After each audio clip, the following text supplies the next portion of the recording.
Bismillahirrahmanirrahim. Assalamualaikum warahmatullahi wabarakatuh. Waalaikumsalam warahmatullahi wabarakatuh. Alhamdulillahirabbil alamin. Assalatu wassalamu ala Rasulillah wa ala alihi wa sahbihi ajmain. Yang sama-sama kita muliakan guru kita Bapak Profesor Dr. Haji Rusdi SAG MSOK SC, yang kami hormati Bapak Ibu, teman-teman mahasiswa program Doktor Hukum Keluarga Islam. Hari ini kami diamanahkan untuk mempresentasikan makalah dengan judul Paradigma Integrasi dan Interkoneksi dalam Kajian Hukum Keluarga Islam.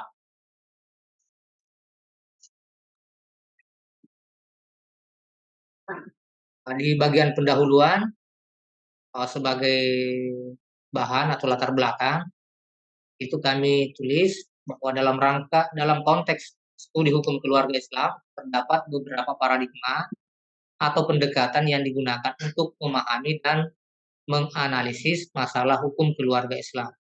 Nah, salah satu paradigma yang sedang berkembang saat ini adalah paradigma integrasi interkoneksi keilmuan yang digagas oleh terutama oleh Prof. Amin Abdullah. Paradigma integrasi interkoneksi ini lahir dari kegelisahan beberapa ahli terhadap stagnasi pertumbuhan ilmu keislaman, termasuk hukum Islam, serta dikotomi yang meluas antar disiplin ilmu. Idealnya hukum keluarga Islam tidak dapat dipahami secara terpisah dari konteks sosial, budaya, dan politik di mana hukum tersebut diimplementasikan. Kemudian kami masuk pada pembahasan, itu ada pengertian integrasi dan interkoneksi. Secara etimologis, kata interkoneksi berarti hubungan satu sama lain, sedangkan integrasi berarti pembaruan hingga menjadi kesatuan yang utuh atau bulat. Dalam Kamus Besar Bahasa Indonesia itu disebutkan bahwa integrasi secara etimologis dapat dipahami sebagai perpaduan, penyatuan, dan penggabungan dua objek atau lebih. Jadi, studi integrasi interkoneksi adalah penggabungan dan penyambungan dari berbagai ilmu umum, dalam kurung ilmu alam, dengan ilmu agama, Quran dan hadis, karena sesungguhnya ilmu itu saling berkaitan antara satu dengan yang lainnya.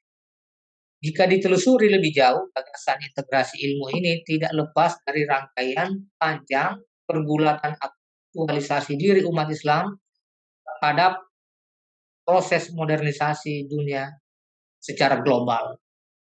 Ya. Kemudian paradigma integrasi interkoneksi keilmuan Islam dalam pandangan Amin Abdullah. Dasar pemikiran yang menjadi latar belakang lahirnya teori integrasi interkoneksi ilmu Islam ini adalah kegelisahan Prof. Amin Abdullah terhadap keterbelakangan umat Islam, yang salah satu penyebabnya adalah dikotomi keilmuan antara ilmu agama dengan ilmu umum, terutama pada tataran PTKI.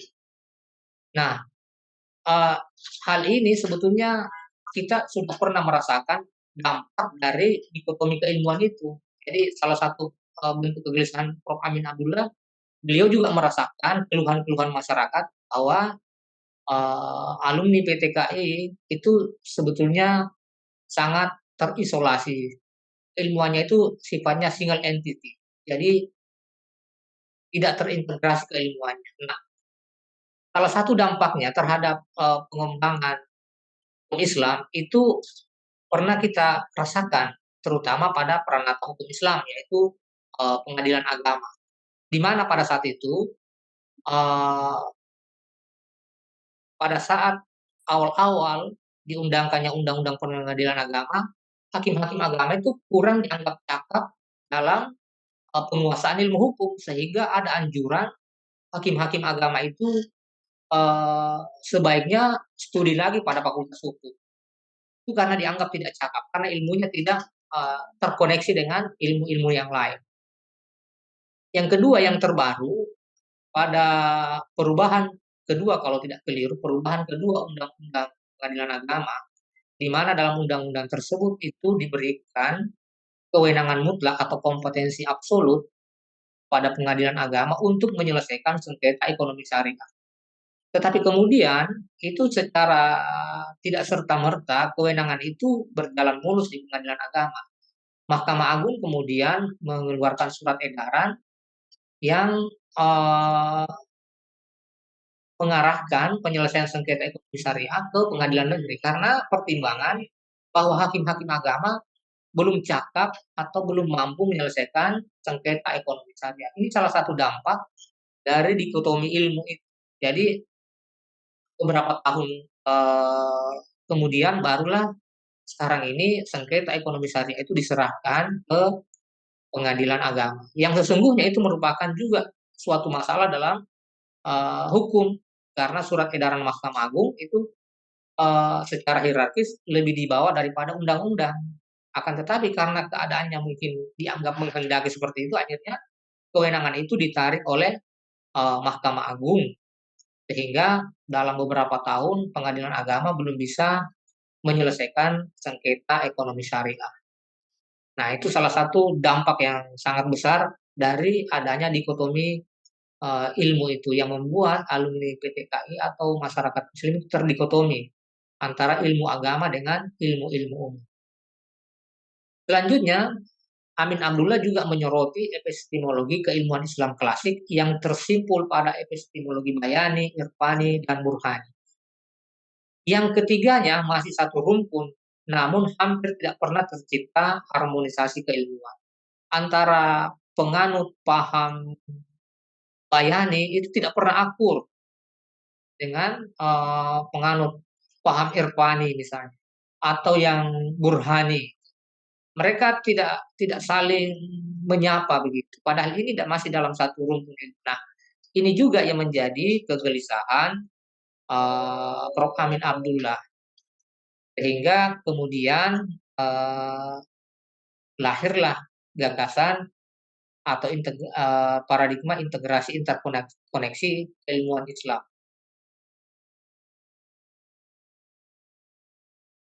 Nah, selanjutnya dari teori yang digagas oleh Prof. Amin Abdullah, paradigma integrasi dan interkoneksi ilmu-ilmu Islam itu lahirlah bagan seperti ini yang dikenal dengan jaring laba-laba atau spider web. Nah, karena ini merupakan sebuah peta konsep, maka ada petunjuk bagaimana kita memaknai, membaca dari teori ini. Nah, spider web atau teori laba-laba yang jaring laba-laba yang ditawarkan Amin Abdullah adalah bersifat peta konsep. Sehingga kita membacanya ada beberapa hal yang perlu kita perhatikan. Yang pertama itu bahwa setiap item yang terdapat dalam peta itu memiliki hubungan-hubungan walau tidak seluruhnya. Jadi garis itu menunjukkan hubungan antara satu disiplin ilmu dengan ilmu yang lainnya meskipun tidak seluruhnya.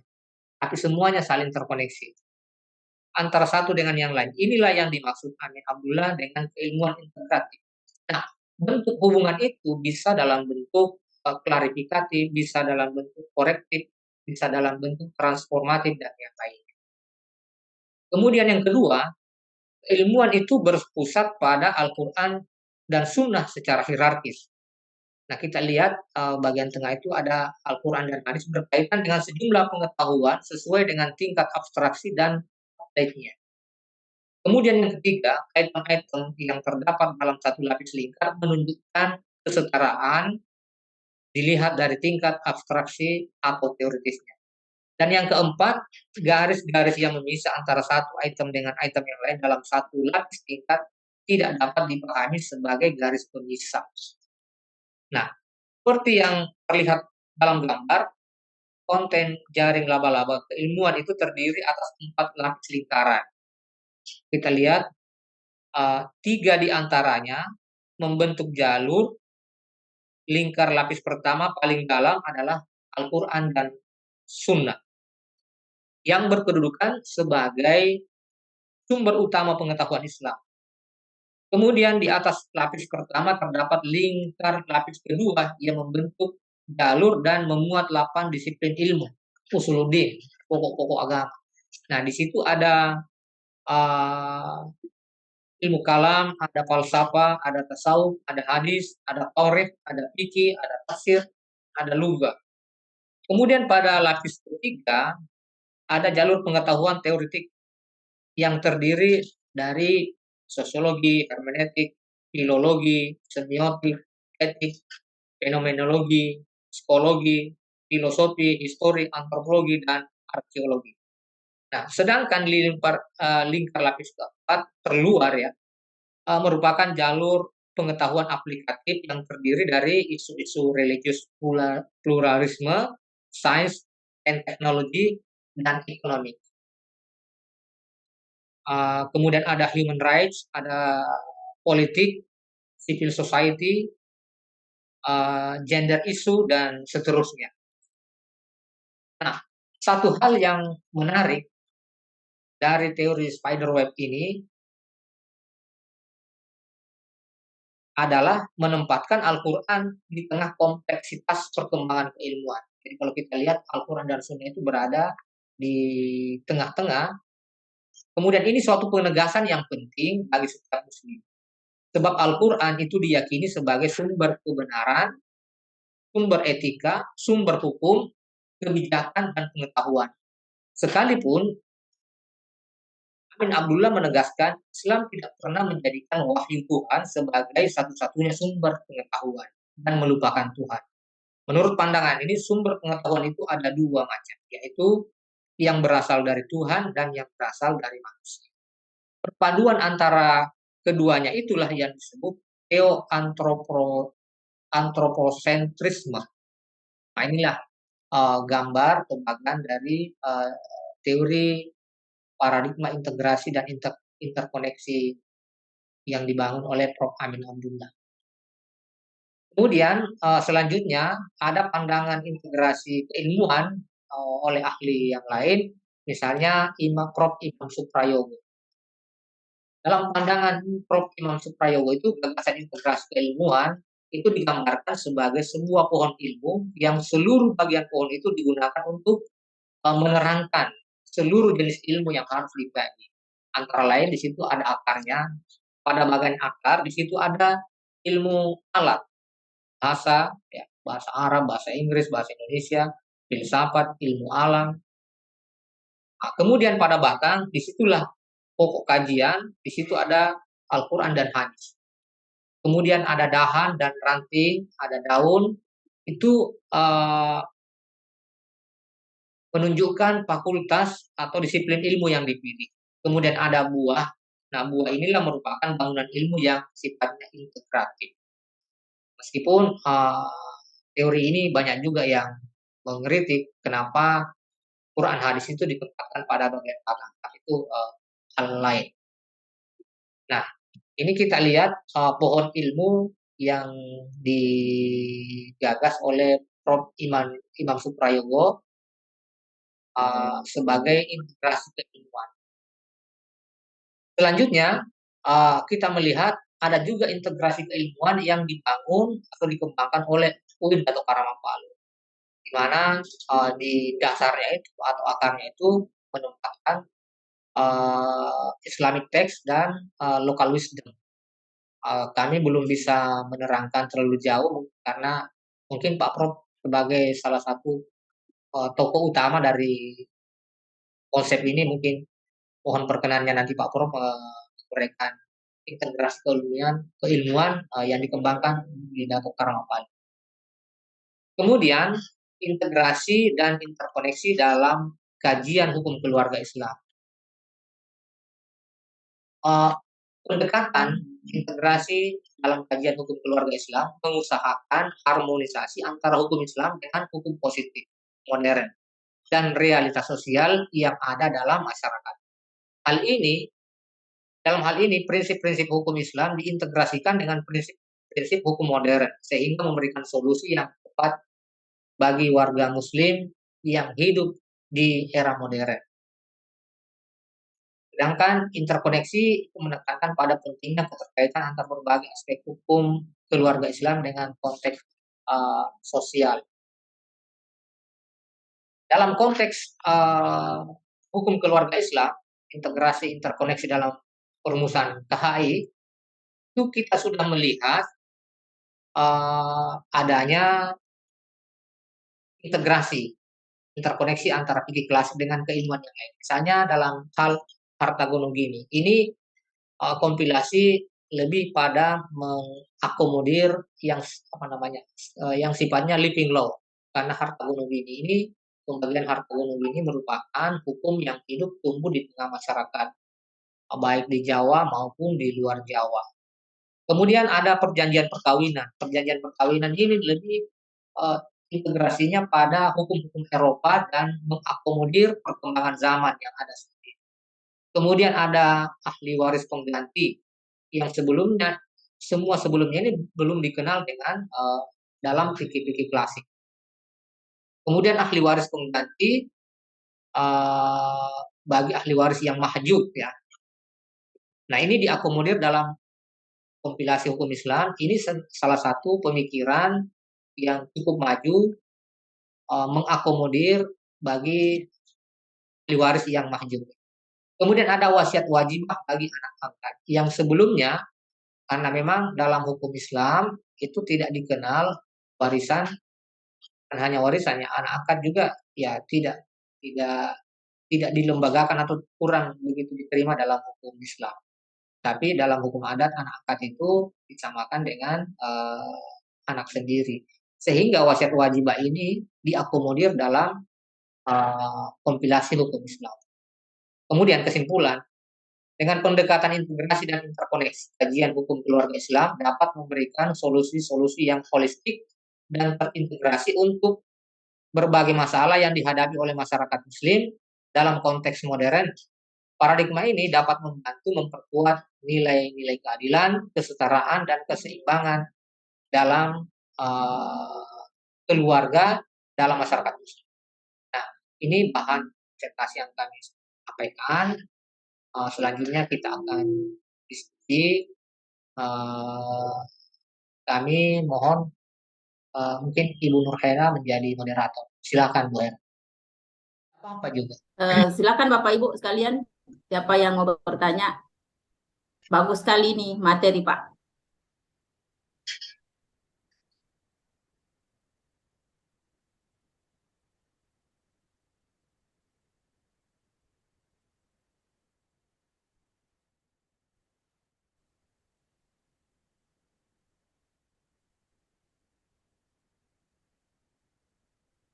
Kalau belum ada saya duluan Pak ya, enggak apa-apa sebagai moderator juga. Ya, silakan. Ini ya silakan. Ya, makasih. Ini saya tertarik tadi dengan integrasi keilmuan dari Pak Prof. Imam Suprayogo ya. Kalau tidak salah, waktu beliau datang di kampus, salah satu integrasi keilmuannya itu hasilnya buahnya adalah bukan hanya dari jurusan umum yang dapat menghafal Al-Quran, tapi semua jurusan dapat menghafal Al-Quran. Akhirnya yang saya mau hubungkan dengan ada tadi yang pohon keilmuannya UIN Dato' Karama Palu, itu sebenarnya untuk Prof. Rusi, Pak Suri. Itu tujuannya arahnya kemana juga pohon itu. Untuk UIN Dato' Karama Palu itu arahnya kemana itu pohon keilmuan itu, integrasi keilmuan itu. Sebenarnya Prof. Rusi itu yang sangat dibutuhkan. Kenapa? Karena beliau yang kalau tidak salah penggagasnya itu. Itu integrasi keilmuan. Jadi kita maksudnya ada di pohon itu sebenarnya bagus sekali kelihatan ada ilmu-ilmunya. Tetapi integrasi keilmuan ke situ buahnya kemana? Arahnya kemana buah integrasi dari integrasi keilmuan yang ada di pohon itu, Prof. Bukan menara keilmuan. Menara keilmuan itu. Ya, nanti kita simpangkan untuk Prof. Rusli. Iya. Yeah. Saya belum punya kompetensi menjelaskan itu. Oke, yang lain mungkin silakan. Silakan Bapak Ibu. Ya, sedikit Bu moderator. Iya, silakan Pak Rizal. Baik, bismillahirrahmanirrahim. Assalamualaikum warahmatullahi wabarakatuh.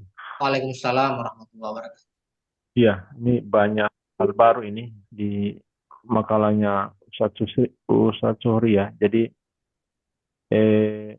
interkoneksi integrasi interkoneksi ini menghindari adanya arogansi. Salah satunya adalah menghindari adanya arogansi keilmuan, merasa satu-satunya paling benar. Artinya keilmuan yang kita bahas di sini nih yang sifatnya inklusif ya. Inklusif ya. Apalagi dalam hal-hal yang bersifat ru'yah. Yang menjadi pertanyaan saya, apakah sejauh mana batasan integrasi interkoneksi social science kontak lain dari ilmu biologi.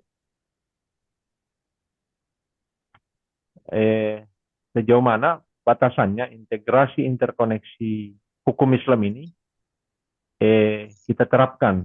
Apakah tidak terdapat kekhawatiran ketika kemudian inklusivitasnya terlalu tinggi levelnya dalam hal integrasi interkoneksi ini, kemudian mempengaruhi kemurnian hukum Islam itu sendiri?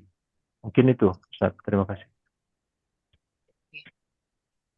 Ustaz Rizal, silakan Ustaz, terus barangkali atau Ustaz Ghazali nih. Atau langsung saya jawab ya supaya tidak lupa. Oh, baik-baik ya. Ya, terima kasih atas tanggapan dari Pak Rizal. Nah, ini batas-batas atau tingkat toleransi adanya integrasi interkoneksi yang kira-kira tidak mengkhawatirkan, menghilangkan nilai-nilai utama dalam Islam. Kira-kira seperti itu gambarannya. Kalau menurut kami,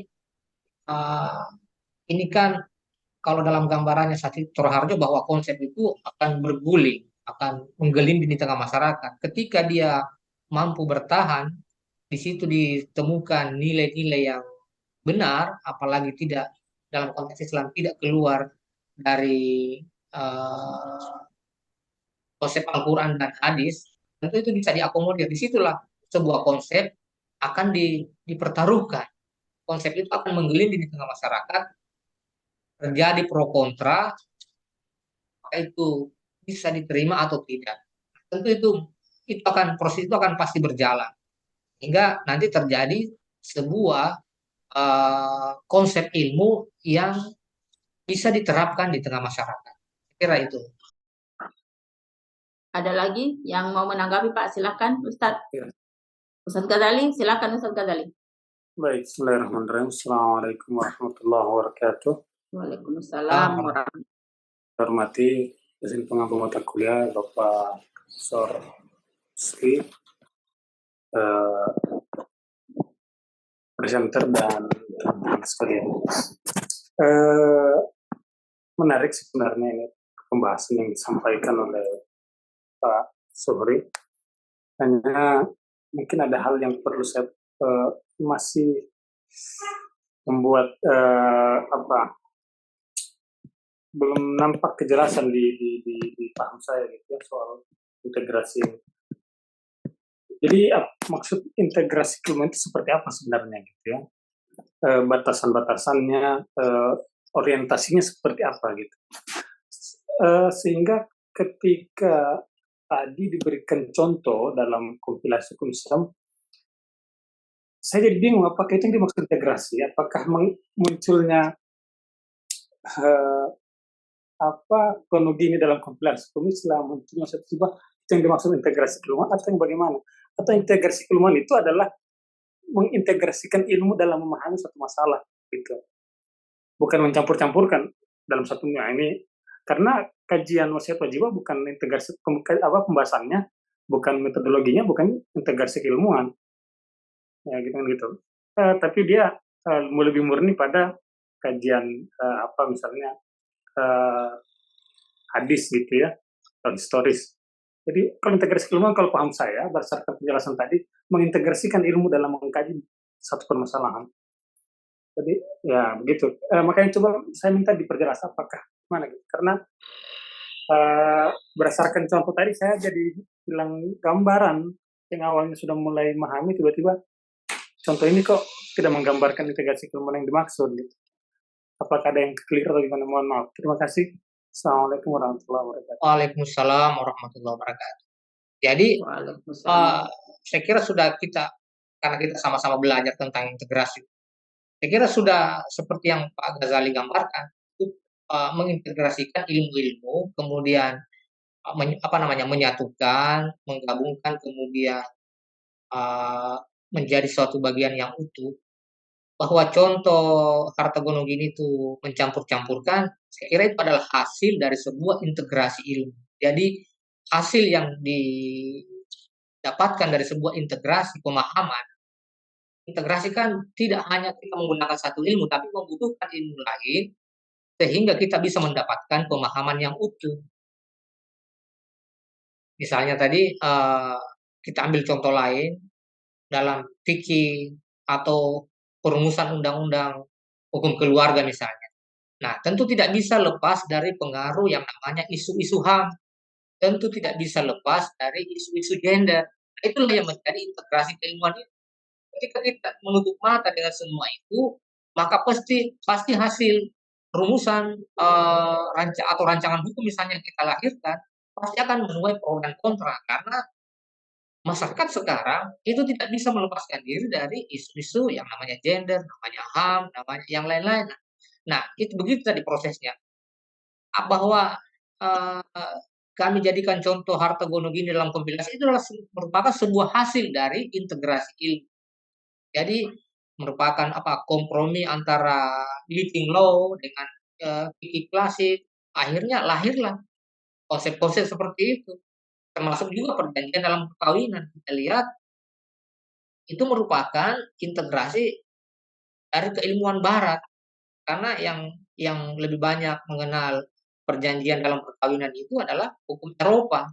Tetapi bukan ini tidak penting, ketika kita mengabaikan, maka pasti hukum yang kita hasilkan itu tidak bagus atau kurang bagus, karena masyarakat sekarang memang sudah sangat menjunuk, memang sudah sangat modern, harus mengakomodir kepentingan yang di dalam itu, misalnya perjanjian dalam perkawinan. Kita melihat misalnya orang-orang yang sudah mapan dalam ekonomi, artis yang sudah mapan hartanya di mana-mana, tiba-tiba mau menikah untuk kedua kalinya misalnya. Nah, bagaimana pengaturan harta ini? Kalau tidak diatur dalam sebuah perjanjian itu kan menjadi repot nantinya. Sehingga akomodir perjanjian perkawinan itu menjadi satu keharusan dalam sebuah rumusan hukum. Maka sangat tepat bagi dalam pandangan kami diakomodir dalam kompilasi hukum seperti itu kira-kira. Kalau kurang jelas ya mudah-mudahan nanti bisa dijelaskan semua oleh Pak Prof. Guru kita. Demikian Pak Ghazali. Oh iya, baik. Silakan. Ustaz Idrus atau siapa lagi? Ya, saya Ibu Ustaz Ketua. Idrus ya, silakan. Ya. Saya ingin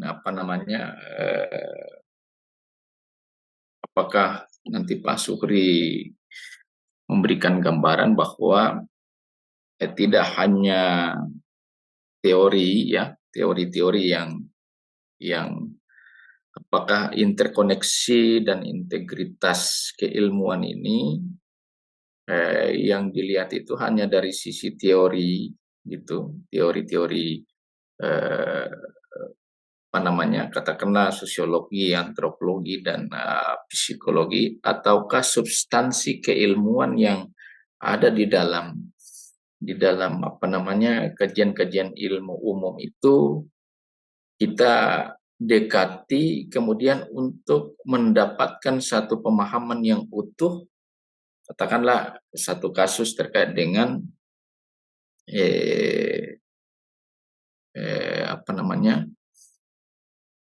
hak waris bagi anak beda agama misalnya, anak beda agama. Nah, itu apakah seperti itu untuk melihat di mana sisi-sisi, kan Islam ini, hukum Islam ini kan mau melihat ada kesamaan hak begitu ya, keadilan persamaan hak, keadilan, terus kemudian, nah, apakah teori-teori itu yang kemudian memudahkan kita untuk menelaah masalah-masalah yang terkait dengan kajian-kajian keislaman, khususnya hukum keluarga Islam, termasuk dalam hal ini misalnya kedokteran begitu. Maka kalau berbicara kedokteran, maka orang kajian keislaman itu harus juga menggunakan pendekatan kedokteran, ilmu substansi ilmunya, dan kemudian teorinya yang digunakan oleh ilmu itu. Apakah seperti itu begitu yang dipahami terkait dengan interdisipliner dan integrasi keilmuan pada makalah ini yang sementara kita bahas begitu, Ustaz Supri. Makasih. Ya, makasih terus. Ya, silakan. Jadi langsung saya jawab ya. Yang kami tangkap bahwa integrasi, interkoneksi ilmu itu bisa saja kita jadikan sebagai sebuah pendekatan untuk memahami hukum keluarga secara utuh. Misalnya kita mau penelitian, kita gunakanlah pendekatan dengan menggunakan sosiologi, kita gunakan antropologi untuk mendapatkan atau memahami konteks hukum keluarga Islam di Indonesia misalnya. Karena tentu hukum keluarga yang hidup di Indonesia, yang di Saudi tentu kan berbeda. Ada tipikal-tipikal, ada karakter-karakter yang membedakan. Nah, bagaimana kita bisa mendapatkan pemahaman yang utuh terhadap sebuah objek yang kita teliti, hanya dalam hukum keluarga Islam, tentu kita boleh menggunakan pendekatan-pendekatan ilmu lain. Disitulah integrasinya yang saya pahami. Kami itu melihat, memang kami sangat menyadari, maksudnya menerima sepenuhnya bahwa memang terjadi dikotomi ilmu di kalangan ilmu-ilmu Islam. Kalau kami bandingkan dengan kurikulum di Fakultas Hukum, mereka itu sudah lama terintegrasi sejak dulu kan. Misalnya di Fakultas Hukum itu sudah terintegrasi dengan ilmu-ilmu yang sifatnya teori, misalnya sosiologi hukum, antropologi hukum, politik hukum, psikologi hukum. Mereka itu sudah terintegrasi sudah lama. Integrasi ini sudah terbangun sejak lama. Termasuk ilmu-ilmu yang sifatnya aplikatif. Misalnya hukum penanaman modal itu kan sudah terintegrasi dengan ilmu ekonomi. Dua-duanya masuk dan digabungkan menjadi satu ilmu yang utuh. Aspek medis, aspek hukum dalam dunia medis. Nah, misalnya mahasiswa Fakultas Hukum belajar itu. Mahasiswa Fakultas Kedokteran juga belajar itu, aspek hukum dalam dunia medis. Jadi ilmunya benar-benar terintegrasi. Saya kira mudah-mudahan bisa lebih mudah kita pahami integrasi, interkoneksi keilmuan lewat seperti itu. Ya mudah-mudahan, mohon maaf kalau tidak pas penjelasannya Pak Idrus. Syukran. Iya. Silakan Bapak Ibu lagi, siapa yang mau? Ada Pak Basrin mau bertanya, Ustaz Basrin? Silakan Ustaz Basrin. Assalamualaikum warahmatullahi wabarakatuh. Waalaikumsalam. Yang terhormat Prof. Rusli, guru besar yang banyak memberikan motivasi dan ilmunya kepada kita sekalian, presenter dan Bapak Ibu sekalian yang saya hormati.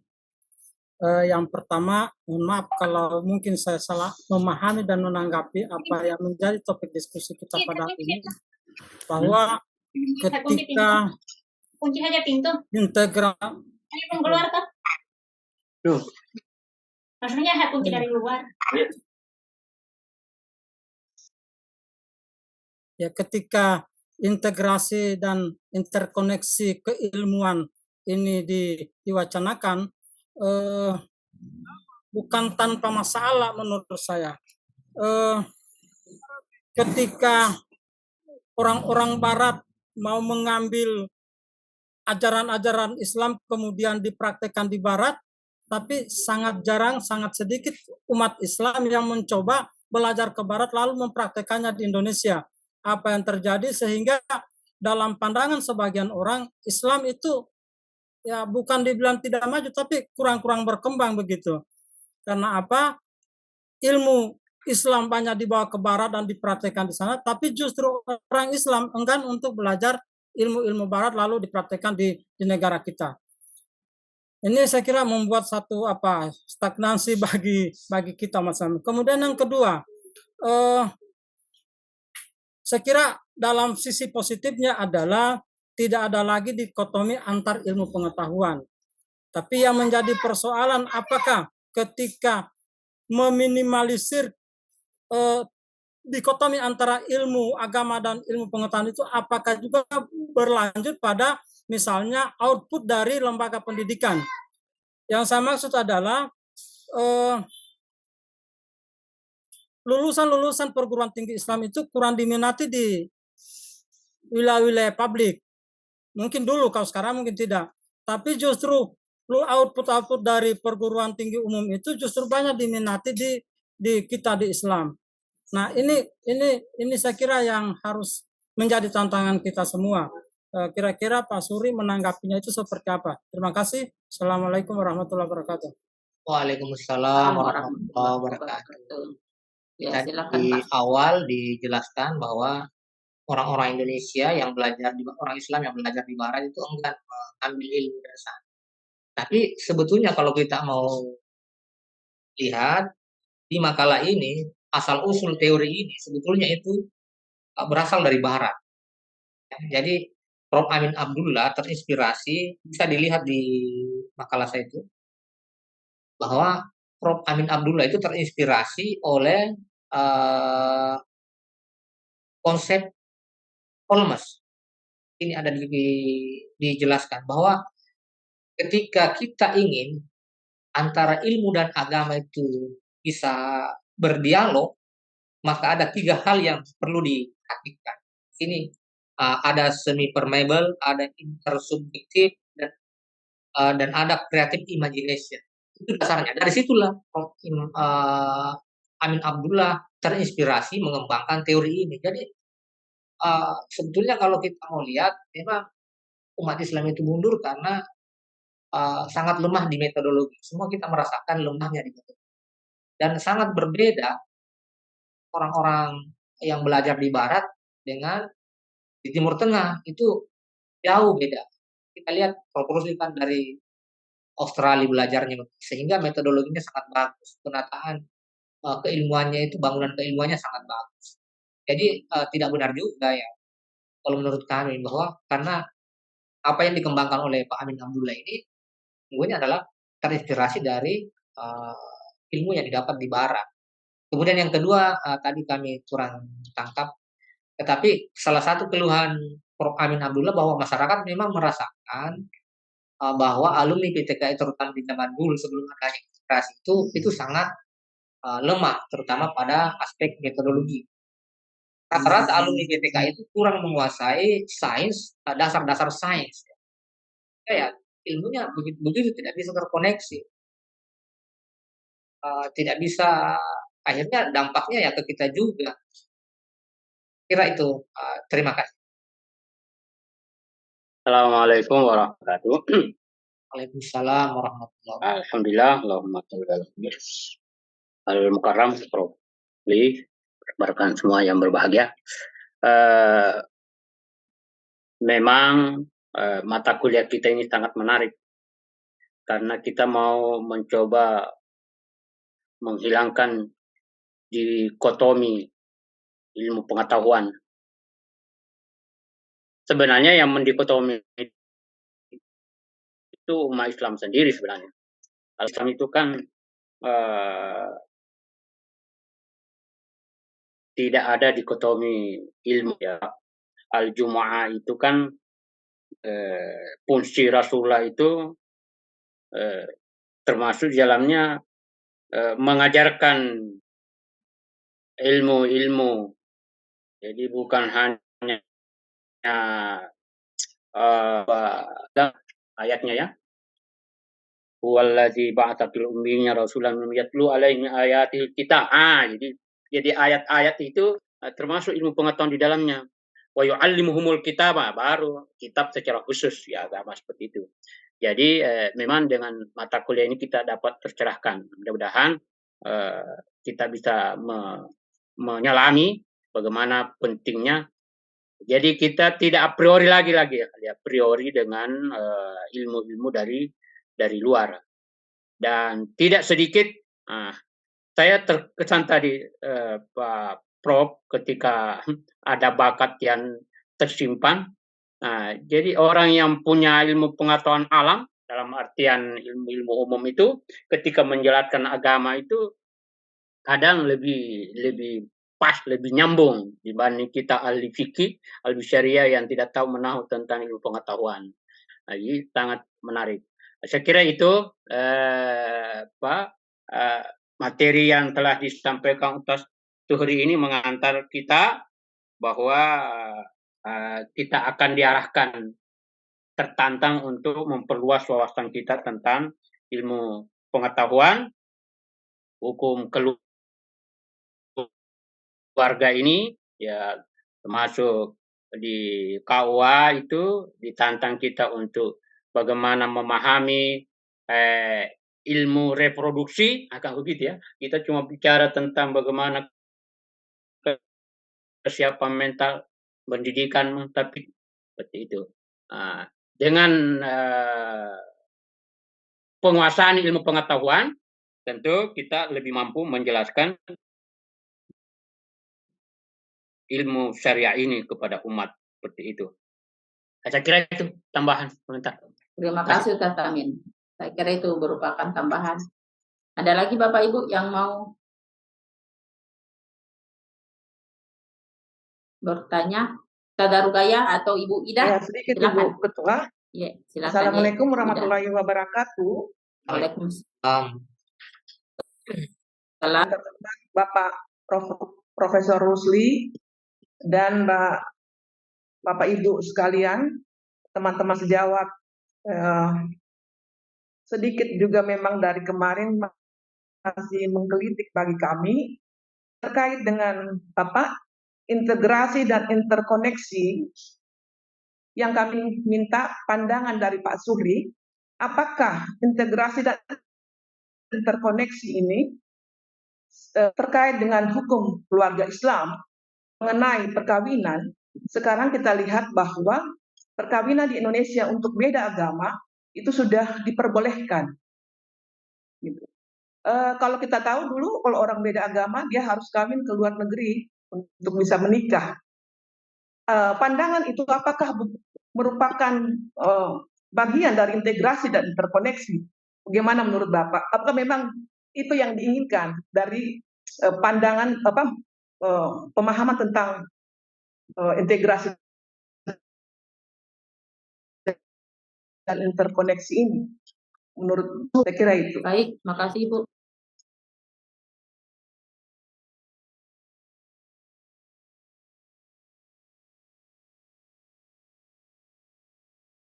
Ya.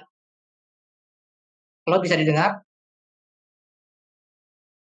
Kelihatannya jaringan kurang bagus. Bisa Ustaz. Terima kasih Ibu Ida. Saya kira informasi baru bagi kami bahwa kawin beda agama sudah dibolehkan Bu ya?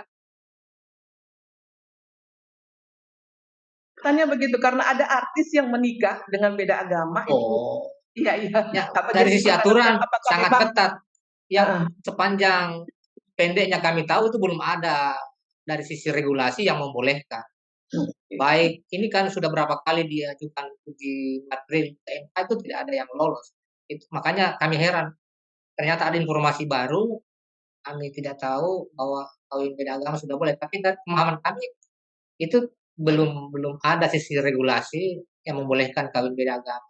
Karena minggu depan kami juga presentasi masalah kawin beda agama, makanya beberapa hari ini kami menelusuri artikel terbaru tentang kawinan beda agama dan kami belum pernah menjumpai itu. Kalau sekedar wacana ya mungkin.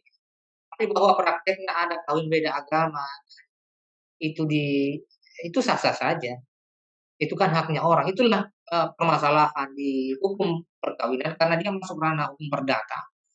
Itu menyangkut privasi orang, jadi sangat berat juga. Makanya ada, kalau kita lihat pencanangan hukum ke depan itu semua sudah terintegrasi. Kalau dulu Ibu Ida kan dari Fakultas Hukum, itu masih terdikotomi juga, hukum perdata, hukum pidana. Sekarang ini hampir tidak ada sekat. Setiap undang-undang yang baru, di situ sudah ada unsur administrasinya, di situ ada unsur perdatanya, di situ ada unsur pidananya. Kita bisa lihat misalnya undang-undang tentang lingkungan, di situ sudah mengakomodir semua. Jadi hampir tidak ada sekat lagi dalam sebuah produk hukum. Ya, terima kasih Bu.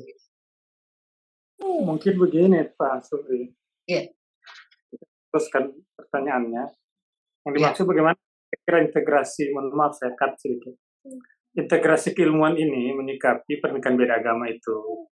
Itu kalau meninjau apakah menurut kalau dalam kajian pendekatan integrasi keilmuan ini beda agama itu gimana? Boleh apa tidak gitu? Meninjau dari misalnya kalau menurut Pak Suri dari sudut-sudut ya. Artinya begini, integrasi interkoneksi itu hanya membantu kita memahami masalah secara utuh. Bahwa apapun hasilnya itu adalah produk. Pandangan orang per orang bisa saja berbeda. Tapi integrasi interkoneksi ini hanya membantu kita memahami sebuah lingkup permasalahan yang kita hadapi. Misalnya tentang bagaimana perkembangan hukum pembinaan keluarga di Indonesia. Nah, bisa kita, kenapa misalnya terlalu banyak orang bercerai? Ini kan perbuatan halal yang dibenci Allah. Maka kita telusurilah kenapa banyak bercerai dengan menggunakan pendekatan sosiologi, menggunakan pendekatan ekonomi, menggunakan, itulah integrasi sesungguhnya yang saya pahami. Tapi nanti guru kita yang bisa menjelaskan lebih jauh. Jadi, sorry saya sedikit Ustadz. Ya. Saya tidak menanggapi, silakan. tapi kan judul saya sebenarnya itu kan pendekatan antropologi dalam kajian hukum Islam. Maka teori-teori yang berkenaan dengan antropologis itulah yang kemudian saya juga padukan dengan memahami kajian hukum Islam. Nah, tetapi ada permintaan dari sahabat kita untuk saya mengganti juga judul. Nah ini kalau tadinya itu pendekatan antropologi belum diarahkan ke studi kasus. Nah, tetapi di yang pembagian Pak Prof bagian makalah itu studi kasusnya silahkan dilihat, dipilih lokasi penelitiannya. Nah, tetapi yang saya gantian dengan judulnya teman itu pendekatan sosiologi dalam kaitan dengan perlindungan anak hadanah di Indonesia. Nah, ini juga sebenarnya sudah masuk ke diarahkan kita untuk kajian interdisipliner dan interkoneksi ya daripada kajian-kajian hukum keluarga. Maka mungkin teori yang nantinya saya mau melihat terkait dengan perlindungan anak itu hadana dalam perlindungan anak dari sisi pendekatan sosiologis. Nah, nanti mungkin sebentar saya juga akan minta penjelasannya Pak Prof begitu, apakah ini diarahkan kita untuk melakukan penelitian begitu atau secara empiris yang dimaksud dengan pilihan lokasi penelitian itu. Mohon penjelasannya Pak Prof nantinya. Terima kasih. Assalamualaikum warahmatullahi wabarakatuh. Waalaikumsalam warahmatullahi wabarakatuh. Perlu kami tanggapi Pak Idrus ya? Iya, tanggapan itu saya kira. Ya, sedikit mungkin masukan tambahan dari kami bahwa itu tadi pertanyaannya Ibu Ida tentang kawin beda agama. Bahwa semua kawin beda agama yang kami tahu Ibu Daya, yang kawin beda agama itu adalah tidak tercatat pada KUA, dia hanya tercatat di catatan sipil. Karena dia memang nikah 2 kali, dia nikahnya di catatan sipil, nikahnya juga. Kalau nikah di KUA, otomatis dia bersyahadat, maka dia bukan, kalau tidak salah kemarin tim ahlinya Jokowi itu tidak bersyahadat dia.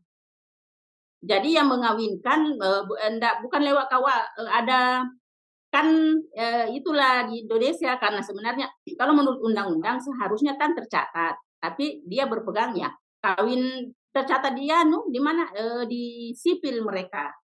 Tapi untuk KUA tidak tercatat. Walaupun dia kawin Islam, tetapi kawin Islamnya itu tidak mengucapkan syahadat, langsung saja saya terima nikahnya gitu. Kemarin, dan bukan KUA yang menikahkan kalau tidak salah. Dan pendapat kami seperti ini, kalau perkawinan itu dianggap ibadah, maka memang tidak bisa sama sekali kawin beda agama. Tetapi kalau kita anggap perkawinan itu muamalah, maka boleh saja. Maka orang boleh menganggap boleh saja, ini kan karena cinta. Hanya orang tidak orang tidak berpikir bahwa kedepannya yang kedepannya bagaimana anak-anaknya. Kan bisa saja anak-anak itu sebenarnya bingung kalau tentang agama. Walaupun menurut saya lihat banyak ada juga berpendapat, saya baca-baca bahwa banyak orang yang kawin beda agama itu katanya langgeng. Apa betul seperti itu langgeng? Itu benarnya, karena saya lihat ada siapa? Jamal Mirdad akhirnya cerai. Siapa lagi? Ada beberapa orang yang kawin beda agama akhirnya cerai juga. Jadi itu sebenarnya ada kawin beda agama memang masih, kalau mau diintegrasikan ke ilmuwan, saya kira itu tadi menganggapnya dia apa? Apakah ibadah atau muamalah? Kalau semua muamalah saya kira boleh diintegrasikan. Tapi kalau faktor ibadah saya kira itu memang yang susah diintegrasi ke ilmuwan. Ya, itu tambahan dari kami. Dan ada pencerahan dari Prof. Terima kasih. Ya, saya tambahkan sedikit ya. Jadi pendekatan beda agama, pernikahan beda agama itu bisa kita dekati dengan berbagai pendekatan ilmu. Itu sudah integrasi, misalnya apakah betul perkawinan beda agama itu memberikan manfaat. Nah, bisa kita teliti dari aspek ekonominya, psikologinya, bagaimana orang yang satu rumah tidak satu paham, bagaimana orang yang keluarganya beda ideologi misalnya. Yang kami tahu ya, sedangkan dalam Islam kita beda afiliasi, itu berat juga itu. Satu ke Salafi, satu ke yang lain, nah tentu berat juga itu. Kadang-kadang orang ribut juga dalam rumah tangga. Jangankan itu, beda pilihan politik saja itu berat. Saya kira waktu kita sudah banyak digunakan untuk diskusi, sudah bagusnya kita serahkan ke Pak Prof. Silakan Bu Hera. Ya, baik, terima kasih. Saya kira waktu kita sudah panjang, sudah jam 4 lewat ini. Mari, saya kira kita harus banyak memberikan waktu kepada Prof. karena ilmunya memang beliau. Mari kita dengarkan penjelasan dari beliau, Bapak Profesor Dr. Haji Rusli Muhtar Azhari. Pada Bapak kami persilahkan dengan hormat. Oke, kita awali dulu dari persoalan yang penting sebagai latar belakang pentingnya integrasi, yaitu membicarakan antara bagaimana hubungan agama dan sains. Dan ini sudah dibicarakan beberapa dekade tahun yang lalu oleh seorang tokoh intelektual ilmuwan yang bernama Ian J. Barber. When Science Meet Religions, dalam bukunya ketika sains bertemu dengan agama, kira-kira apa yang terjadi? Atau kalau kita buat satu pernyataan umum, yaitu apa hubungan agama dan sains. Nah, ketika bicara tentang hubungan agama dan sains, itu ada beberapa pola ya. Pola yang pertama adalah yang disebut dengan konflik, pola konflik.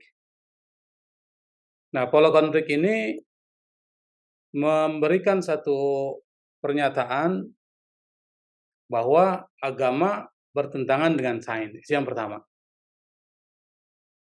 Contohnya adalah dalam kasus misalnya seperti teori Darwin.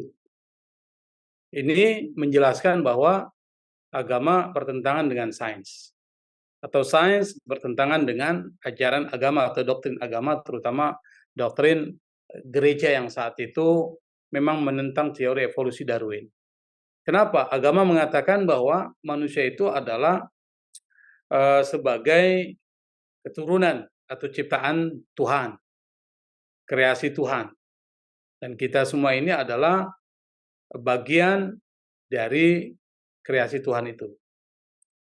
Ini teori Darwin mengatakan bahwa manusia itu adalah berevolusi dari kera. Di sini ada pertentangan antara agama dan sains. Yang kedua contohnya adalah teori tentang bulatnya bumi.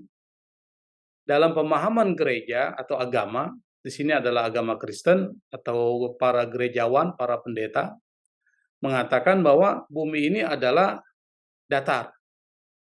Sementara menurut para ilmuwan, berdasarkan hasil perjalanan seorang petualang yang bernama Columbus, yang mengatakan bahwa bumi ini adalah bulat. Berdasarkan dari fakta-fakta sains ini, maka dapat disimpulkan bahwa antara agama dan sains itu tidak sejalan, dia bertentangan.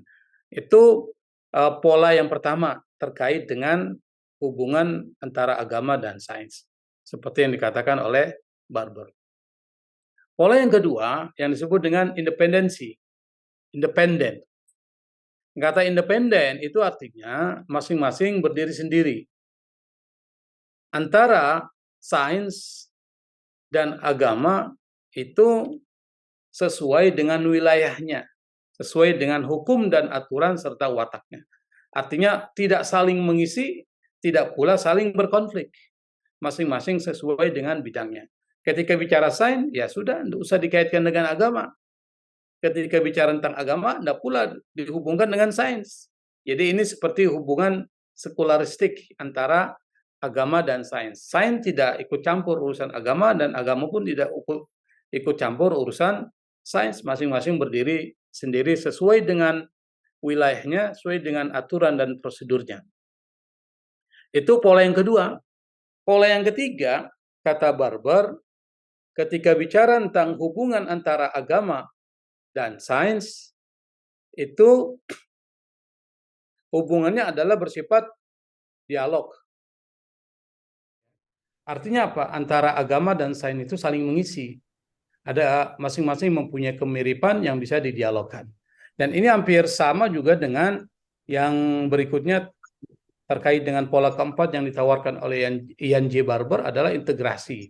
Yang integrasi inilah yang kemudian akan menjadi pembahasan kita, yang menjadi tema yang merupakan tema penting di dalam studi hukum Islam multidisipliner. Apa itu integrasi? Integrasi ini kan kalau secara bahasa diambil dari kata bahasa Inggris integration.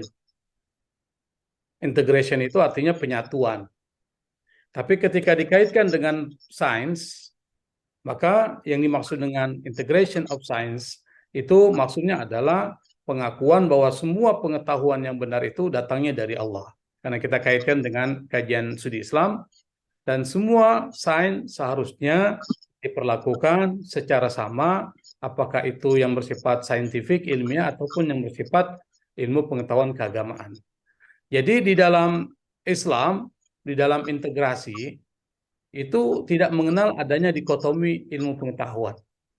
Kalau kita kembali kepada zaman dinasti Abbasiyah, itu tidak pernah mengenal dikotomi antara ilmu keislaman dengan ilmu-ilmu yang bersifat keduniawian atau disebut dengan secular science. Ilmu-ilmu keduniawian seperti sosiologi, antropologi, ilmu alam, dan ilmu-ilmu lain itu masuk kategori Islamic science atau ilmu-ilmu Islam. Cuma perbedaannya adalah pada soal kewajiban untuk mempelajari. Kalau persoalan ilmu agama, karena ini terkait dengan persoalan hubungan dengan Allah dan hubungan dengan manusia, maka kemudian mempelajarinya menjadi fardu ain. Dia bersifat kewajiban yang bersifat individu, masing-masing individu harus mempelajari. Misalnya terkait dengan persoalan fikih, wajib untuk dipelajari oleh setiap muslim. Karena dengan mempelajarinya akan mengetahui bagaimana hubungan dia dengan Allah yang menciptakan dan bagaimana hubungan dengan sesama manusia yang lain. Tetapi ketika bicara tentang ilmu yang terkait dengan secular science, terkait dengan keduniawian, maka mempelajarinya adalah hukumnya fardu kifayah. Wajib, tetapi tidak semua orang harus mempelajari. Misalnya kedokteran.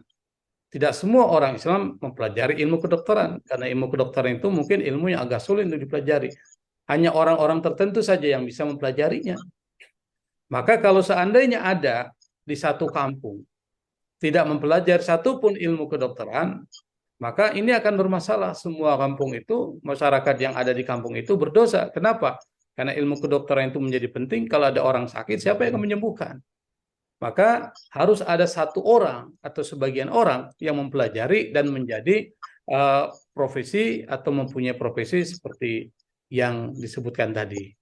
Nah, maka integration of science itu menekankan pada kesamaan semua ilmu, karena pada dasarnya adalah apakah itu ilmu agama, ilmu alam, ilmu sosial, teknologi informasi, itu datangnya dari Allah Subhanahu wa taala, dan semua ilmu tersebut harus diperlakukan secara sama tanpa ada perbedaan. Apakah dia ilmu yang berbasis pada prosedur-prosedur ilmiah ataupun ilmu yang berbasis pada persoalan wahyu kenabian misalnya.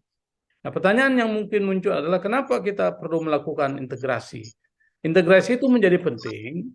Yang pertama adalah alasannya karena Islam tidak mengenal dikotomi antara ilmu agama, ilmu keislaman dengan ilmu-ilmu keduniawian seperti yang saya katakan tadi. Tidak ada dikotomi antara ilmu keislaman dengan ilmu alam, ilmu sosial, dan ilmu-ilmu lain. Masing-masing itu pada dasarnya adalah bagian dari ilmu keislaman. Yang kedua, dengan melakukan integrasi akan banyak tersingkap realitas-realitas kehidupan kita yang berwarna melalui pelibatan ilmu-ilmu lain. Misalnya seperti yang tadi dikatakan Pak Zuhri terkait dengan persoalan jika beda agama, itu bisa didekati bukan dengan perspektif fikih, tapi perspektif lain. Saya menggunakan pendekatan psikologi sehingga nanti akan tersingkap sesuatu yang tersembunyi dari pernikahan beda agama, atau mungkin dengan pendekatan sosiologi, apa pengaruhnya pernikahan beda agama terkait dengan persoalan keharmonisan rumah tangga. Itu bisa. Jadi bukan melihat pada berarti integrasi itu membolehkan, bukan, tetapi akan menyingkap beberapa faktor sosial yang ada sehingga nanti akan ada solusi yang terbaik terkait dengan persoalan tersebut. Karena bagaimanapun juga regulasi ketika membuat undang-undang itu harus ada naskah akademiknya. Naskah akademik itu nanti akan membahas aspek sosiologis, aspek yuridis, dan aspek-aspek lain yang terkait. Sehingga dari aspek itu maka akan tersingkap. Disitulah kemudian diperlukan penyusunan regulasi terhadap persoalan tersebut. Dan orang yang concern terkait dengan legal drafting itu paham itu bagaimana menyusun regulasi atau naskah akademik yang di dalamnya ada pertimbangan-pertimbangan selain pertimbangan yuridis, yaitu pertimbangan sosiologis atau pertimbangan psikologis atau pertimbangan-pertimbangan lain. Jadi integrasi itu adalah sesuatu keniscayaan dan bahkan keharusan. Kalau kita melihat pada nilai-nilai atau ajaran-ajaran keislaman yang tidak mengenal adanya pemilahan, dikotomi antara ilmu keislaman dan ilmu yang lain seperti ilmu sosial, ilmu alam, dan ilmu lain, maka integrasi menjadi sebuah keniscayaan. Bahkan menjadi sebuah keharusan sehingga tersingkap berbagai realitas baru yang itu nanti akan berguna menjadi bahan untuk memberikan solusi terhadap setiap persoalan-persoalan hidup yang kita hadapi. Dan yang berikutnya adalah model. Karena integrasi ini adalah penyatuan antara ilmu Islam dan sains, maka nanti ada beberapa model yang ditawarkan para tokoh. Nah, di antara model-model tersebut dari beberapa model yang banyak ditawarkan, saya akan mengambil hanya beberapa. Yang pertama ada model Bukailism dari seorang tokoh ilmuwan Prancis yang bernama Maurice Bucaille. Dia mengatakan bahwa penemuan ilmiah yang ditemukan oleh banyak para ilmuwan itu ternyata sejalan dengan ayat-ayat Al-Quran. Misalnya terkait dengan persoalan mumi Fir'aun, ternyata di dalam Al-Quran sudah dibicarakan. Yang kedua, terkait dengan persoalan tidak bertemunya dua sungai. Yang di dalam itu ada yang disebut dengan barzakh, yang masing-masing tidak mungkin bertemu. Sungai air tawar dengan sungai air asin. Ternyata masing-masing tidak saling menembus. Di situ ada yang disebut dengan barzakh. Ada pembatas. Nah, itu ternyata dalam Al-Quran disebutkan. Dan masih banyak penemuan-penemuan ilmiah, salah satunya adalah terkait dengan persoalan teori Big Bang. ledakan besar terkait dengan penciptaan alam semesta, itu ternyata sejalan dengan apa yang disebutkan di dalam Al-Quran. Nah, ini namanya model Bukailism yang kemudian diadopsi juga oleh seorang ilmuwan muslim yang bernama Harun Yahya, yang hampir sama mengatakan bahwa di dalam Al-Quran itu banyak penemuan-penemuan ilmiah yang selaras dan sejalan dengan ayat-ayat Al-Quran. Yang kedua adalah model Islamisasi ilmu pengetahuan yang dirumuskan seorang tokoh namanya Ismail Raji Al-Faruqi, yang mengatakan bahwa disiplin ilmu modern seperti sains-sains yang dirumuskan oleh orang-orang barat itu harus dimasukkan di dalamnya dengan nilai-nilai etika Islam. Jadi diislamisasi. Bukan dijauhkan, bukan dibully, tetapi diislamisasi dengan memasukkan nilai-nilai keislaman. Sehingga ilmu itu nanti akan memberikan manfaat. Manfaat apa? Manfaat buat kemaslahatan publik. Nah, yang ketiga adalah seperti yang diusulkan oleh Profesor Amin Abdullah, spiderweb model theoanthroposentris integralistik, yaitu model jaring laba-laba yang mencoba mengkaitkan antara ajaran-ajaran Islam theoanthroposentris dan mengintegrasikan dengan ajaran-ajaran atau pendekatan-pendekatan lain. Yang tadi sudah dijelaskan secara panjang lebar oleh Pak Suhri, yang kesimpulannya adalah bagaimana ajaran normatif agama itu diintegrasikan dengan aspek filosofisnya, aspek historisnya, aspek teoritisnya, dan aspek praksisnya. Maksudnya apa? Maksudnya adalah ilmu-ilmu terkait atau ilmu-ilmu sosial, ilmu-ilmu alam, teknologi informasi itu bisa dijadikan sebagai pendekatan di dalam melakukan kajian-kajian keislaman. Nah, ketika bicara tentang integrasi yang ada di UIN Dato' Karama Palu yang terkait dengan Minaret of Science atau menara keilmuan, itu dirumuskan memang dalam keadaan yang terdesak ya, karena terkait dengan alih status IAIN menjadi UIN. Kebetulan saya diminta untuk merumuskan dalam waktu yang sangat singkat, kita coba rumuskan yang intinya adalah pada aspek-aspek ini. Pada aspek yang ini, yaitu integrasi ini adalah bagaimana sains alam, sains sosial, humaniora, teknologi informasi, dan ilmu-ilmu yang lain seperti kedokteran, biologi, dan lain sebagainya itu dilibatkan, diintegrasikan atau dilibatkan ke dalam kajian studi Islam. Nah, dalam hal ini adalah kajian hukum keluarga Islam. Jadi sederhana sebenarnya bagaimana ilmu-ilmu pengetahuan alam, baik itu terkait dengan fisika, biologi, neuroscience, dan lain sebagainya, dan ilmu pengetahuan sosial seperti sosiologi, antropologi, psikologi, dan humaniora seperti filsafat dan hermeneutik yang Anda perdebatkan itu di grup WA, serta teknologi informasi, digitalisasi misalnya, itu dimasukkan ke dalam kajian hukum keluarga Islam.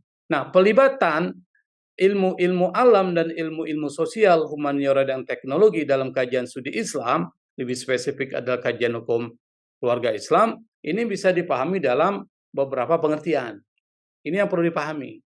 Yang pertama, ilmu-ilmu tersebut bisa dijadikan sebagai bahan pelengkap dalam kajian studi atau kajian Islam atau kajian hukum Islam, atau lebih spesifik lagi kajian hukum keluarga Islam. Maksudnya sebagai bahan pelengkap seperti apa? Maksudnya adalah ketika kita membahas tentang hukum keluarga Islam, kita perlu melibatkan beberapa disiplin keilmuan alam, sosial, dan lain sebagainya. Sehingga nanti akan tersingkap realitas yang lebih detail dan lebih teliti. Misalnya saya berikan contoh, misalnya pernikahan endogami misalnya. Pernikahan sepupu ya. Itu kalau kita dekati dengan perspektif fikih, tentu hukumnya adalah boleh. Tapi ketika kita melihat hasil dari pernikahan endogami, itu banyak problem terkait dengan persoalan keturunan, terkait dengan soal genetik. Maka kita perlu melibatkan ilmu biologi, ilmu kedokteran, ilmu genetik untuk melihat persoalan endogami, sehingga nanti kita bisa mengatakan apakah pernikahan endogami ini memberikan kemaslahatan atau tidak bagi suami istri itu dan anaknya. Jadi dengan melibatkan ilmu biologi dan kedokteran sebagai bahan pelengkap kajian, jadi bukan hanya menggunakan literatur fikih, tapi juga perlu menggunakan literatur biologi, kedokteran, ilmu genetika dan lain sebagainya yang mungkin orang-orang yang terlibat dalam ilmu alam lebih paham, atau mungkin melibatkan misalnya pendekatan atau ilmu psikologi, sosiologi dan lain sebagainya. Ini yang dimaksud sebagai bahan pelengkap. Contoh yang kedua adalah misalnya terkait untuk menentukan nasab anak. Anak ini nasabnya ke mana? Maka ilmu yang terkait dengan persoalan nasab di dalam sains yang disebut dengan DNA itu menjadi penting sekali, dan bahkan tingkat akurasinya begitu tinggi ketika menggunakan analisis DNA terkait dengan anak ini nasabnya kepada siapa. Apakah anak ini adalah anak dari orang tua yang mengasuhnya atau bukan, dan lain sebagainya. Ini penting sebagai bahan pelengkap dalam kajian persoalan penentuan nasab anak. Atau mungkin terkait dengan pernikahan via video conference misalnya. Yang sekarang ini kan sudah banyak terjadi pernikahan melalui video conference, apalagi di zaman digital seperti saat ini itu dimungkinkan. Yang di dalam fikih kita tahu pernikahan video conference ini kan menjadi masalah karena salah satu syarat dari akad itu adalah fi majlisin wahid. Harus berada dalam satu tempat yang sama, yang di sini dipahami harus bertemu antara kedua mempelai, dan saksi dan wali harus ada di tempat. Wali menikahkan langsung kepada calon mempelai laki-laki harus berada di dalam satu majelis dan tidak boleh ada jeda.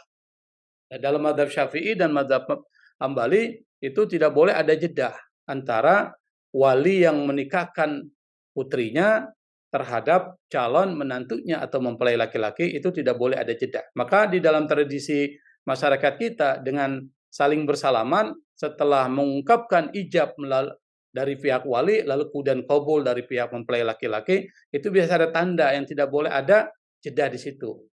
Itu dengan menekan tangan calon mempelai laki-laki. Kalau kita salaman misalnya itu pada saat pernikahan, maka wali itu akan menekan setelah dia mengatakan, saya nikahkan putri saya dengan engkau dengan mas kawin sekian-sekian. Langsung dia tekan, beri tanda.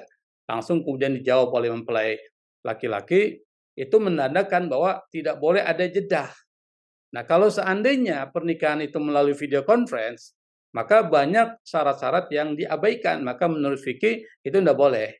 Termasuk Fatwa Majelis Ulama Indonesia mengatakan tidak sah pernikahan melalui video conference.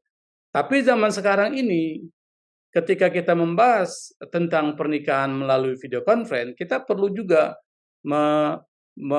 melibatkan bahan-bahan pelengkap dari teknologi informasi. Karena teknologi informasi akan bisa menganalisis apakah dengan jarak yang begitu jauh, beda beberapa jam, itu bisa dikatakan tidak berada dalam satu majelis atau tidak. Apakah majelis itu bisa dielaborasi pemanannya sehingga mencakup majelis secara online atau tidak. Nah, ini menjadi menarik kalau seandainya kita menggunakan bahan-bahan pelengkap dari ilmu-ilmu alam, ilmu sosial, dan lain sebagainya. Dan ini di UIN Palu agak kewalahan kita karena kita tidak mempunyai dosen yang bisa lengkap seperti ini, paketnya paket lengkap. Dia bisa menjelaskan fikih, tapi juga bisa menjelaskan dari aspek-aspek bahan pelengkapnya ini. Nah, ini PR buat rektor ke depan ya. Kalau rektornya terpilih, rektor ke depan untuk bagaimana mendesain pembelajaran yang mencoba mengintegrasikan kedua keilmuan ini, yaitu ilmu Islam dan ilmu lain yang disebut dengan scholar science. Nah, yang kedua adalah bisa menjadikan ilmu alam dan ilmu sosial, humaniora dan teknologi informasi sebagai alat analisis atau approach pendekatan. Kalau yang pertama tadi sebagai bahan pelengkap, yang ini sekarang sebagai pendekatan. Maksudnya apa? Seperti contoh pernikahan beda agama, itu bisa dianalisis dengan berbagai pendekatan-pendekatan yang ada. Misalnya pendekatan sosiologi, pendekatan antropologi, psikologi, dan lain sebagainya. Sehingga kemudian akan terkuak, akan tersingkap beberapa informasi yang penting, yang ini akan menjadi bahan bagi pembuat regulasi untuk merumuskan aturan-aturan yang terkait dengan persoalan tersebut. Saya pikir ketika dikaitkan dengan persoalan menara keilmuan yang menjadi ciri khas UIN atau Karama Palu, itu tujuannya adalah pada dasarnya di akhir itu lebih kepada pembentukan karakter saja. Bagaimana dengan melibatkan ilmu-ilmu alam, ilmu sosial, nanti akan pada ujungnya adalah ada nilai yang akan disebarkan. Namanya mercusuar ya, nilai yang akan disebarkan kepada di sekitarnya terkait dengan bahwa Islam ini adalah rahmatan lil alamin, sehingga ilmu-ilmu yang merupakan integrasi antara ilmu Islam dan ilmu lain nanti hasilnya bisa memberikan kemaslahatan kepada masyarakat. Tidak hanya sebagai menara gading, ilmuwan agama tidak hanya berada di ruangan tertutup saja, tapi dia juga terlibat di dalam kegiatan-kegiatan pengabdian kepada masyarakat melalui ilmu tersebut. Jadi nilai yang ingin disampaikan itu adalah pada nilai-nilai moral melalui integrasi keilmuan yang tadi saya jelaskan. Jadi intinya lebih kepada ke sana. Tapi itu perlu dielaborasi lebih dalam karena ini dibuat dalam waktu yang sangat singkat. Dibuat itu sore hari hanya untuk memenuhi kebutuhan, paginya sudah berangkat ke Jakarta. Jadi saya mengkonsep dari asar sampai jam 5. Kemudian dibuat gambarnya oleh Pak Hamka. Jadi besok paginya kita sudah berangkat ke Jakarta melakukan presentasi terkait dengan bangunan keilmuan itu. Alhamdulillah responnya bagus. Karena kita menggabungkan modelnya Prof. Imam Suprayogo, Prof. Amin Abdullah, juga dengan Prof. Azumadi Azra. Mencoba menggabungkan, lalu kemudian membuat ciri khas tersendiri bahwa bangunan integrasi keilmuan kita yang merupakan amanat dari Kementerian Agama adalah seperti Minaret of Science atau menara keilmuan. Yang mudah-mudahan ini bisa lanjut dan bisa diimplementasikan konsepnya. Tapi selama ini belum bisa saya lihat karena itu tadi kegagapan memahami dari konsep ini sehingga di YN bingung ini cuma sebagai simbol saja. Tapi tidak bisa diimplementasikan dalam kurikulum. Padahal itu tujuan kita, bagaimana kurikulumnya nanti modelnya. Saya sudah jelaskan bahwa ini ada sebagai bahan pelengkap, ada sebagai alat analisis untuk mendekati kajian. Jadi tinggal dua itu saja, namanya integrasi kan tidak harus menjelimet, seperti Prof. Amin Abdullah kan agak menjelimet. Tapi kita jadikan sebagai bahan pelengkap, ngajar fikih perkawinan, tapi juga libatkan ilmu-ilmu itu, ilmu biologi. Jadi kita harus banyak membaca, dosen harus banyak membaca itu. Kedua, bisa menggunakan ilmu-ilmu alam dan sosial sebagai pendekatan dalam mengkaji isu-isu hukum keluarga Islam, sosiologi. Maka beberapa materi yang saya susun di silabus itu adalah ada pendekatan filsafat, pendekatan sosiologis, historis, sebagainya. Ini Anda gunakan untuk meneliti isu hukum keluarga Islam. Bagaimana caranya? Tugas Anda untuk mencari bahan itu. Yang pada dasarnya adalah pada aspek tadi social science, natural science as an approach to the study of Islamic law. Jadi intinya itu. Bahan pelengkap oke lah, kita nggak terlalu kesulitan. Tapi yang menjadi penting itu adalah menjadikan ini sebagai pendekatan dalam kajian hukum keluarga Islam. Nah ini harus bisa diimplementasikan oleh mahasiswa program doktor karena ini amanat dari undang-undang ya, di mana program S3 itu harus sudah multidisiplin. Yang nanti multidisiplin ini adalah melibatkan ilmu-ilmu lain dalam mengkaji ilmu atau isu-isu yang merupakan bagian dari program studi Anda, yaitu hukum keluarga Islam. Kira-kira bisa dipahami nggak? Paham, Prof. Jadi harus disetting pikiran kita. Kita tidak menyentuh soal halal haram, tidak, tapi menjadikan ini sebagai pendekatan studi. Kedua, hermeneutik yang dikatakan Habib Rizik Syihab sebagai sebuah menyesatkan, itu kan persepsi dia. Silakan saja dia memberikan persepsi, tetapi hermeneutik itu adalah bagian dari analisis terhadap teks, bagian dari tafsir. Cuma di dalam kajian hermeneutik karena ini berasal dari Barat, maka semua teks dianggap adalah buatan atau kreasi dari budaya. Tapi kita bisa membedakan mana yang budaya, mana yang bukan. Maka ketika kita mendekati Al-Quran dengan pendekatan hermeneutik, maksudnya adalah bukan menjadikan teks itu menjadi teks yang dipengaruhi oleh budaya. Bukan dari hasil produk budaya. Tetapi penafsiran terhadap teks itu adalah produk budaya. Bukan teksnya.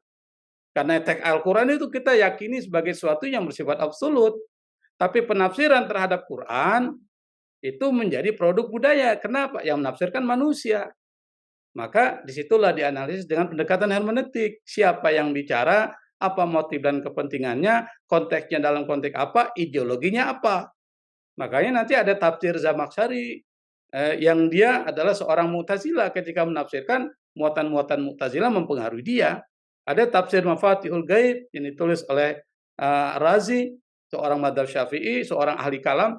Maka dalam tafsirnya lebih banyak persoalan kalam yang dibahas. Nah itu kan bisa didekati dengan pendekatan hermeneutik. Kalau nggak pendekatan hermeneutik, Anda bingung loh, kenapa kok tafsirnya beda-beda? Nah, hermeneutik, siapa dia?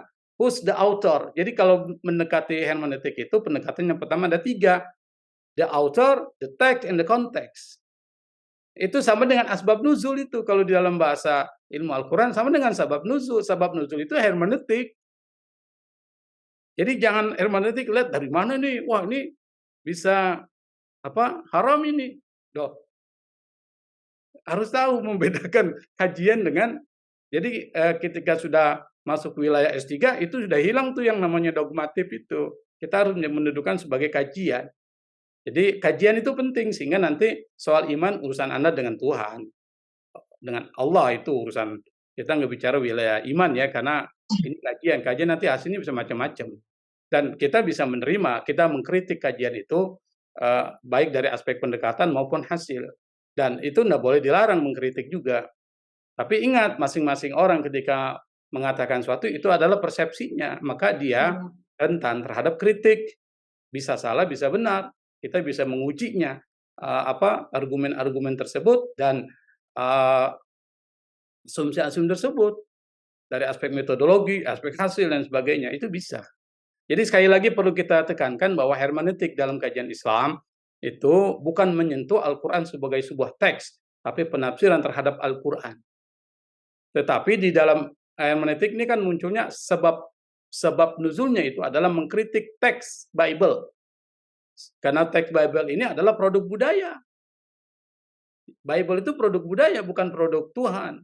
Maka mereka mengkritik dari aspek sehingga kan tersingkap ternyata Bible ini adalah bukan sesuatu yang asli. Tetapi ketika dikait dengan Quran, kita bukan mengkritik Al-Quran, tetapi lebih mengkritik penafsiran terhadap Al-Quran.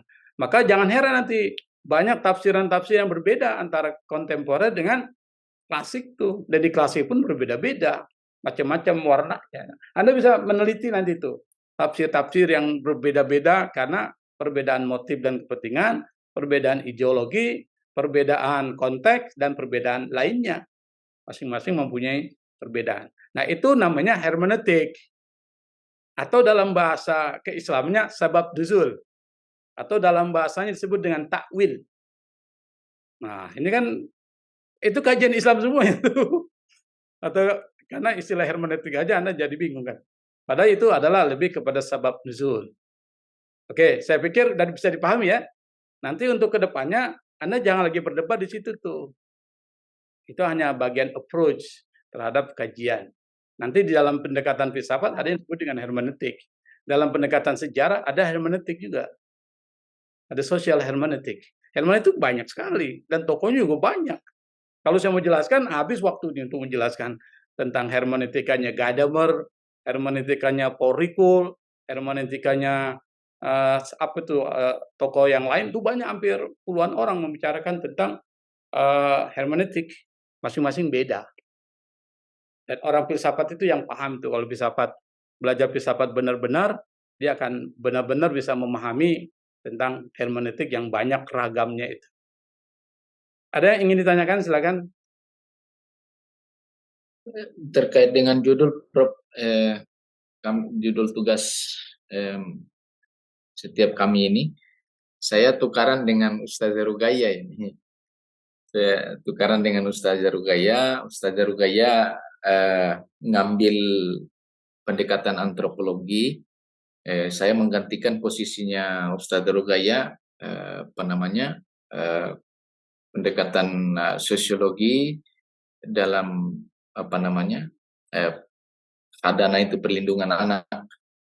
Ya, enggak apa-apa. Yang penting beda kajian tuh. Jadi gini, kalau yang dapat tugas pendekatan sosiologi dalam kajian, itu enggak perlu memberikan satu kasus, tapi hanya menjelaskan prinsipnya, teoretiknya, konstruk teoretiknya. Jadi jelasnya aja nggak perlu kasus, tapi teoretiknya gimana pendekatan, gimana modelnya dan sebagainya. Nanti ada beberapa yang diberikan kasus tuh maksudnya adalah pendekatan itu diterapkan dalam kasus. Misalnya apa? Ya, dalam kasus hukum keluarga Islam kan salah satunya adalah perlindungan anak. Bagaimana mendekati itu? Nanti cari sendiri topiknya apa. Apakah Anda mau meneliti sendiri? Silakan secara sederhana. Misalnya terkait dengan persoalan perlindungan anak atau kekerasan terhadap anak, misalnya yang terjadi di wilayah mana, itu bisa dilihat dari aspek, saya mendekati dari antropologi. Maka bagaimana cara melihatnya itu kalau dari antropologi? Saya menggunakan pendekatan psikologi. Bagaimana caranya? Kasusnya boleh sama, kekerasan anak, tetapi pendekatan bisa beda-beda, hasilnya akan beda. Karena masing-masing mempunyai wilayah sendiri dalam kajian. Sehingga satu kasus kekerasan anak misalnya, atau perlindungan terhadap anak, itu akan mempunyai 3 informasi yang berbeda jika didekati dengan 3 pendekatan yang berbeda. Sehingga realitas tentang perlindungan anak atau kekerasan terhadap anak itu menjadi banyak sekali, bisa dibaca informasinya.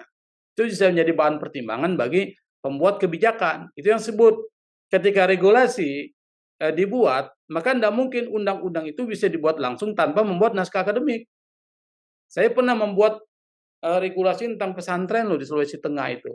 Itu melakukan riset dulu terkait dengan pembuatan naskah akademik. Nah, naskah akademik itu di dalamnya ada apa? Ada pertimbangan sosiologis, ada pertimbangan-pertimbangan yuridis, lain sebagainya. Pertimbangan sosiologi itu adalah melihat dampaknya. Kira-kira gimana dampaknya ini? Itu berdasarkan riset. Nah, di sini menjadi penting. Jadi menjadi penting. Nanti untuk Pak Idrus ya, terkait dengan contoh misalnya, fokus aja kepada kasusnya.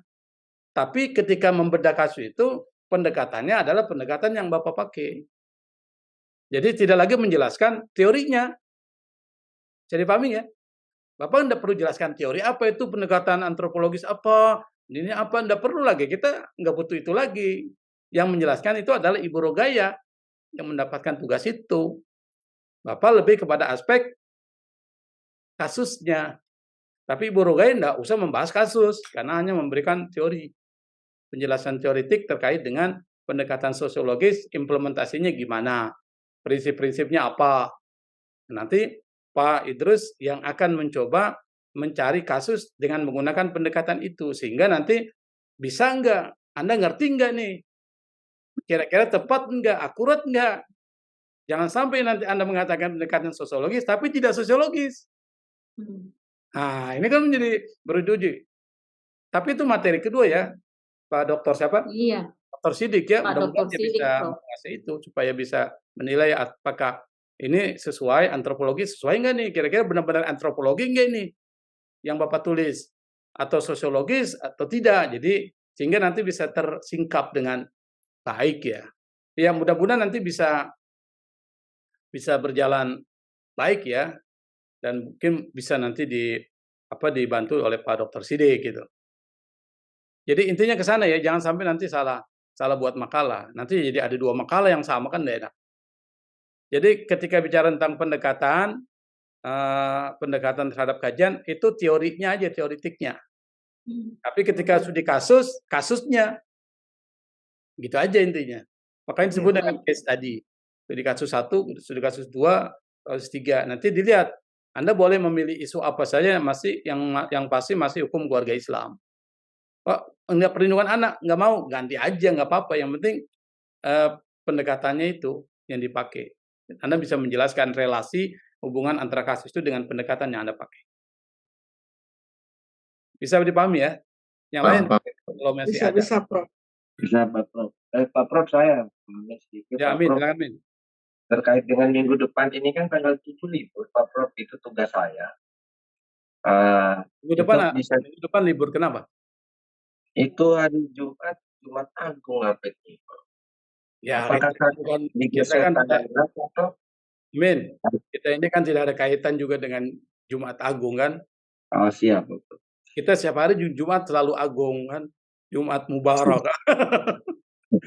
Tetap lanjut Pak Prof ya. Tetap, karena kita online, bukan berada offline. Kalau online kan subuh juga bisa kita laksanain kan, bisa aja. Siap Pak Prof. Kalau offline kendalanya adalah transportasi, tempat, itu offline itu memang repot.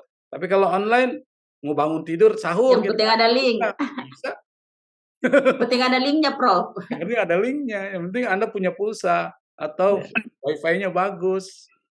Nggak masalah. Karena begini, semakin lama kita selesai, semakin nggak bagus juga kan. Bagus, semakin cepat semakin baik. Dan juga bagus juga buat saya kalau cepat selesai kan, paling tidak sih bisa fokus ke yang lainnya. Karena masih banyak yang kita handle juga ini. Siapa Prof? Jadi, bahasa kita yang membuat kita libur itu kalau hari raya. Ya.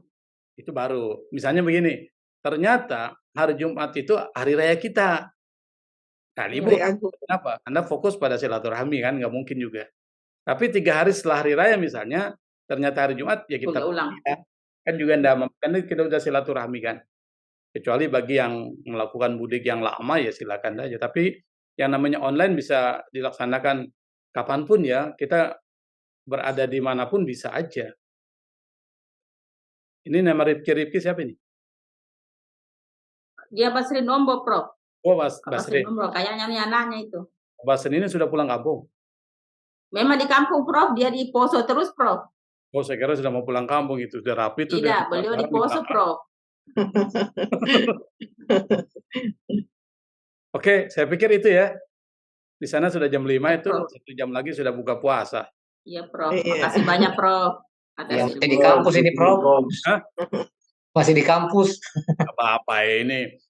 Udah jam begini masih di kampus.